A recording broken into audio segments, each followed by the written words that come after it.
Good evening friends. আজকে আমার চ্যানেলে যেটা আমি দেখাতে চাইছি সেটা হচ্ছে বাচ্চাদের জন্য চটজলদি একটা স্ন্যাক্স রেসিপি। যেহেতু আমার বাচ্চা গ্লুটিন ফ্রি, মানে ওর গ্লুটিনে অ্যালার্জি আছে, তো ওকে গ্লুটিন জাতীয় খাবার আমি কিছু দিতে পারি না, তাই জন্য ছাতু, বেসন এইসব বেশি ওর স্ন্যাক্স আমি রেডি করি। আজকে আমি রেডি করতে চলেছি, এটা হচ্ছে ছাতুর টিক্কা। দেখুন, ফার্স্টে আমি একটু পেঁয়াজ কুচি নিয়ে নিয়েছি, ওর মধ্যে একটুখানি 2 চামচ ছাতু দিয়েছি, তার মধ্যে আমি একটুখানি গুড় দিয়েছি, নুন দিয়েছি, গোলমরিচের গুঁড়ো দিয়েছি, দিয়ে এরকমভাবে একটু টিক্কা শেপের বানিয়ে নিয়েছি। জল দিয়ে অল্প অল্প মেখে তারপর একটুখানি আমি এটাকে শ্যালো ফ্রাই করে নিচ্ছি। এবার এটাকে একদম লো ফ্লেমে এটাকে আমি কুক করব। দেখুন,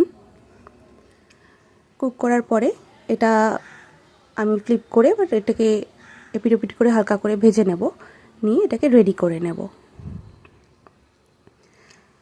এরপরে আস্তে করে একটু প্রেস করে দিচ্ছি যাতে এটার ভেতরটা ভালো করে কুক হয়, যাতে ওর খেতে সুবিধা হয়।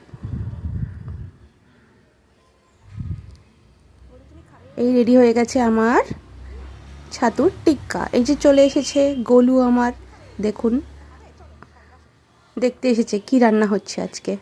এবার যাচ্ছে আমার সাথে সাথে খাবে বলে। নতুন রেসিপি দেখলে পরে ও একটুখানি বেশি পছন্দ করে।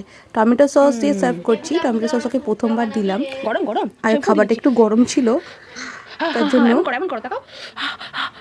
ওর মুখে নিয়ে একটুখানি হয়তো অসুবিধা হয়েছিল প্রথমে। তারপরে ধীরে ধীরে ও এটা টেস্টটা বুঝতে পেরেছে।